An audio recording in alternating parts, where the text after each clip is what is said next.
When we asked retailers to identify what they mean when we say digital transformation, this is what we got. Now, the important numbers here are the ones that are in blue, highly relevant. And number one, interestingly enough, is to leverage data to optimize their workflows. This has a lot to do with servicing customers in this new digital plus physical reality. So retailers are very, very concerned about being able to see into those workflows so that they can optimize them. There's a lot of conjecture in the marketplace that the more that retailers are fulfilling BOPIS orders, or buy online, pick up in store, the less money they're making, because there's all kinds of new processes associated with that activity, and consumers don't pay for that. They expect that to be made available to them. So retailers are aware of that, and they want to be able to optimize those workflows. Retailers are fond of continuous improvement agendas. They're not fond of modernization projects. They cannot stop the train, modernize their business, and then get back to the marketplace. They have to do it one step at a time. And so they see the kind of visibility that digital transformation would provide as key to doing that. As we already mentioned a couple of times, they want to optimize their customer-facing operations. That goes along with the first bullet point. They want to make faster and smarter decisions in response to changing market conditions. And that's both on the buy side of the business and the supply side of the business. This could be a whole conversation by itself. But they want to be able to make decisions in real time to deal with exception conditions as they are happening. And the last one I want to point out is they want to be able to optimize their supply chain operations. We did a whole report on this, and we won't talk about this too much today. We'll mention it a few times. But what's happening on the supply chain side is almost as important, or maybe as important, as what's happening on the customer-facing side. So there's a lot of activity going on. There's a lot of interest, and retailers are trying to get on top of this set of issues. If I could summarize it all, here's how I would put it. For retailers, digital transformation helps them to achieve several strategic objectives. Number one is to optimize customer-facing operations. Almost 70% of retailers think that's very important to them. Number two, almost as important, is they want to make faster and smarter decisions in response to changing market conditions. And as I mentioned earlier, that's both on the selling side of the business and on the supply side of the business. Retailers are moving very quickly from a plan and execute model to a sense and respond model. And what makes that possible is real-time visibility into their operations.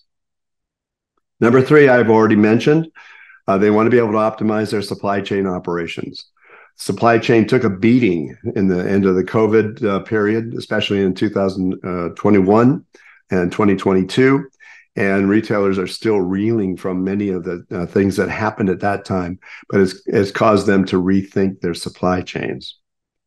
They want to be able to enable a much more agile response to real-time operational conditions. I mentioned that a second ago.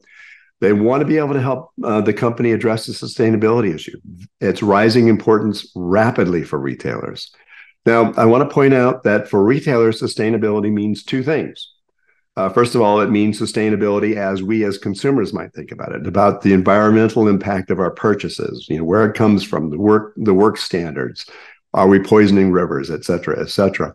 And retailers are sensible about that because so are customers. Customers are causing them to think about it. But for retailers, the other sustainability agenda is the sustain their business, to stay alive, to keep fighting, to serve another day. So they want to be able to sustain their own businesses. And these things are, intertwined. They can't be separated. And finally, retailers want to be able to mitigate risk. That goes back to this quick response, an agile response to real-time conditions, either on the supply side or on the selling side. That poses a great risk to retailers, and they want to be able to deal with that. These are great objectives, and they view digital transformation as the way they're going to address them all.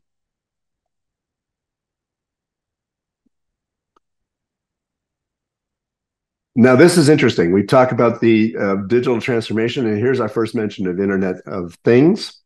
We asked them, what is the top reason your company would invest in Internet of Things-based projects? And number one, I've already mentioned this in the overview, is they have to find new ways to connect to consumers. Consumers are adopting technology, real-time technology, faster than retailers can respond to it. And so the retailers need to catch up, and they view digital transformation as a good way to do that. Right behind that, though, remember I've talked about the supply chain, and here it is. They want to be able to improve their inventory visibility and accuracy. They want to improve inventory management, generally speaking, and all other reasons, internal reasons about process optimization and such, they fall behind. But those two are really important. They want to be able to connect with consumers the way consumers want to connect. That's largely in the digital domain nowadays. Even when they're in the store, they want to connect digitally. And they want to be able to improve their inventory visibility and accuracy so that they can bring product to market in the most effective way. So now we're going to talk about RFID, the subset that we talked about. How much do you agree or disagree with the following statements about RFID? These are big numbers. Strongly agree, again, is what you want to pay attention to. The most important use for RFID by a fair margin is that RFID provides us with data that we can make intelligent use of course. Now, RFID is a key component of our digital transformation agenda, 45%, and then inventory visibility and operational improvements that RFID enables can trigger huge savings for us. Only 43% say that, and that's probably because RFID, in spite of the fact that it's been around for many years, has had a very, very slow adoption cycle, but it's catching up. There are other reasons, including signals created by consumers in their digital shopping journeys, digital images, geolocation data from mobile devices, et cetera, et cetera. RFID is not the only signaling technology out there. There are many others, but the focus here is on RFID. Now, how much do you agree or disagree with the following statements about digital transformation? And this is the first time we point out winners. Winners are those retailers that overperform the competition. That's the important thing to know. But the other important thing to know is that retail winners view information strategically and winners don't. By strategically, I mean they are trying to address market competitive issues. Retail average and underperformers typically think of information tactically in order to control operations. So winners very strongly feel that for every physical thing, there needs to be a digital equivalent. This is the digital twin that you hear about that can be observed and analyzed in real time. Average and underperformers just do not believe that. However, retail winners believe it, and they are doing something about it. The second one is Internet of Things has had a dramatic impact on the way companies respond to customer demands in the past 3 years. Winners favor that by about 25 points. And finally, digital transformation is drastically changing the way companies do business. More than half of winners and a little bit more than a third of average and underperformers. Now, why is this interesting? As you're thinking about your own business, try to decide whether you're a winner, an average, or an underperformer. And I'd be willing to bet that you can map the attitudes in your company to one of these 3 points. So see if you're a winner or an average and underperformer.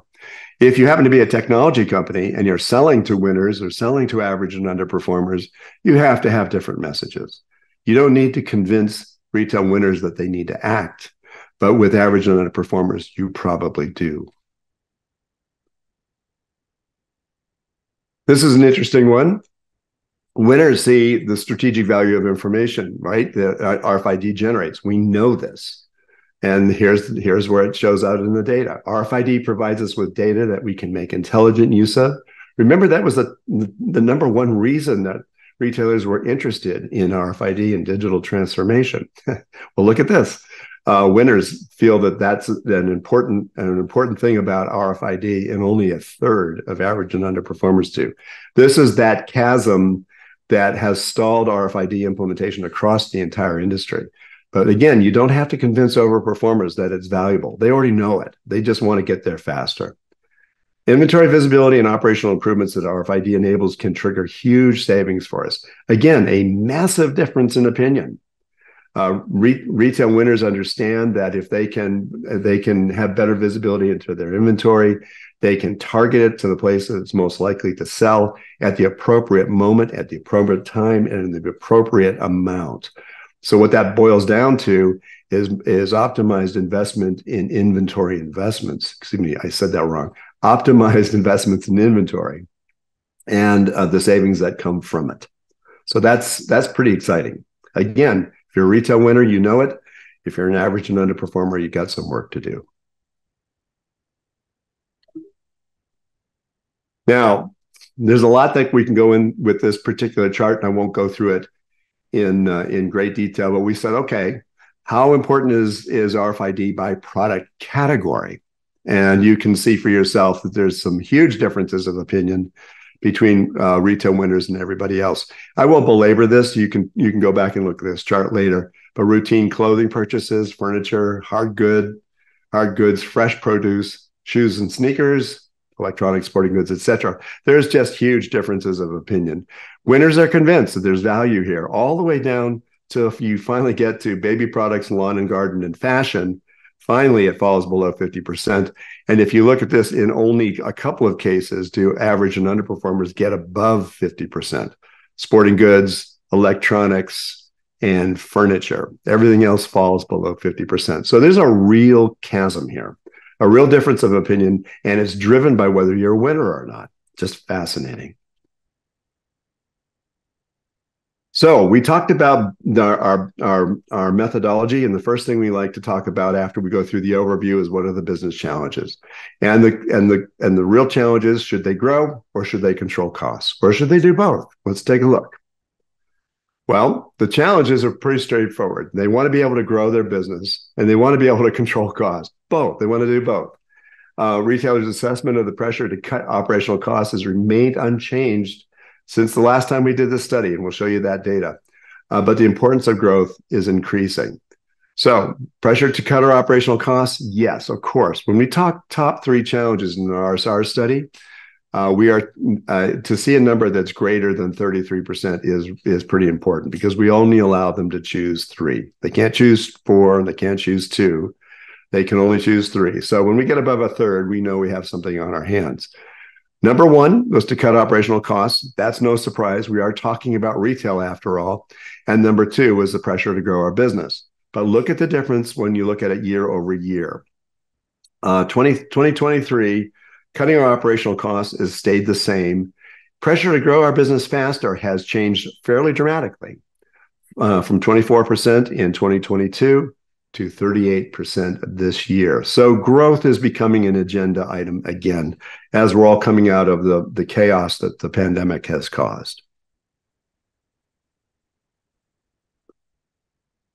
Well, let's talk about this as from a same perspective of winners versus others. And this is where it gets fascinating. Remember, I said earlier that winners are focused on the external challenges and opportunities that the market presents to them, where average and underperformers are largely focused on their internal issues having to do with operational costs. And you never see this more clearly than in a slide like this. So winners more heavily favor the notion of growing the business faster. They are worried about the increasing disparity between our technology capabilities and consumers. You can see that retailers generally are fairly worried about that. But look at here on the next data point. Average and underperformers are worried to the point of obsession about their operational costs. And retail winners are, although they're concerned about it, they're not as concerned by a fairly big margin. So what this says, once again, as we find out in virtually every study we do, winners are focused on their business environment, the challenges they're facing in the business place, and average and underperformers are worried about costs. By the way, there's nothing wrong with either one of them. You got to do both. And retail winners know that. Average and underperformers tend to forget about the growth part and focus too much on cost. Well, there's also operational challenges, and things have changed dramatically in the last couple of years. You can see this is year over year data. Visibility into customers' digital shopping behaviors has risen to the top this year. Last year, it was real-time inventory accuracy. You can see that number right there. It's dropped considerably. That doesn't mean that it's been solved. It means that they have it under control. They are addressing the issue. But visibility into customers' digital shopping behaviors has become a huge issue because so many of us begin our shopping journeys in the digital domain. Real-time inventory visibility, very closely related to accuracy, of course. And you can see that winners aren't nearly as concerned about it as average and underperformers are. And why is that? Again, it's because they've addressed the issue. So 2023, this number is down largely because of winners. And in 2022, it was a bigger issue for the entire industry. Fascinating differences. One other thing I want to point out about operational challenges is it really does matter which vertical you're operating in. So you can see that the operational challenges between, for example, fast-moving consumer goods, those are grocers, drugstores, convenience stores, general merchants. Real-time inventory visibility is about the same, and real-time accuracy is about the same. If you were to look at fashion and hard goods, you would see different numbers, but you can see that this is where the energy is really coming from. These are merchants that sell a lot of product, and they turn it very, very quickly. So for these folks, with the huge assortments of everyday items, RFID is an important opportunity for them to get control, both with visibility and better accuracy. So that's it for challenges, plenty big. So how do we turn these into opportunities? And I mentioned earlier that winners are very good at turning a challenge into an opportunity. And let's see what they do here. First of all, let's look at the overview. Where do they see the opportunity for Internet of Things in the following operational processes? This is another long laundry list. Look at this, though. Supply chain planning, inventory management, asset management, loss prevention, store and warehouse process automation, returns management, which is going to become a bigger issue in the next year or two, on down the list. There's just a lot of things that Internet of Things can help solve. And retailers understand to a great extent how Internet of Things could help them address those issues. It doesn't fall below 50% until you get to these last three. Demand forecasting is a little bit of a challenge for me to understand, but I certainly get store shelf intelligence and fresh item management. Those are very difficult technical issues to address, so it tends to fall to the bottom. But up here at the top, the big strategic issue is supply chain planning. And when we see how winners feel about that, how is it going to help them to address loss prevention? Loss prevention is becoming a big issue in retail generally. In the town that I live near, San Francisco, California, it's become such a big issue that retailers are actually closing stores there. So this has become one of these talking points that retailers are obsessing on. And if you go to any of the trade shows, you'll probably hear lots about it. But digital loss prevention is becoming a big issue. I've said that that returns management will become a big issue. And product authentication is also important, closely related to loss prevention. These are going to become big issues for all retailers, and so we wanted to pay attention to them. Number one, winners are focused on employee theft. Average and underperformers, yes, they're also thinking about it. But they want to be able to monitor product movement through the supply chain. Of course they do. This gets to this Internet of Things value in a real-time supply chain. Winners are interested in just walkout store environments. Average and underperformers, absolutely not. They are not interested in that kind of a concept. And it's because they worry about loss prevention, those kinds of things that can cause that particular store to lose money. They want to be able to authenticate products. They want to be able to prevent fraudulent returns. Again, winners are more interested in self-checkout. Average and underperformers, not so much. And they also want to discourage consumer theft. So there's some synergy here, but you can see that winners are much more proactive on these kinds of things. Very, very important. Now, when we talk about sustainability, again, a winner's story. It's actually unfortunate that there's such a huge difference between them. But take a look at these things. They agree on reducing the carbon footprint associated with direct-to-consumer fulfillment. Well, good for them. That's exciting. But this is where they start to diverge. Retail winners are much more focused on sourcing merchandise from eco-friendly products. They want to be able to assist in product recycling. They want to reduce the carbon footprint for incoming inventory. They want to be able to handle returns more efficiently. They want to be able to properly dispose of products that reach end of life, and they want to reduce waste. These are all important things associated with sustainability. And again, the story here is that overperformers get it. They understand it. Average and underperformers do not.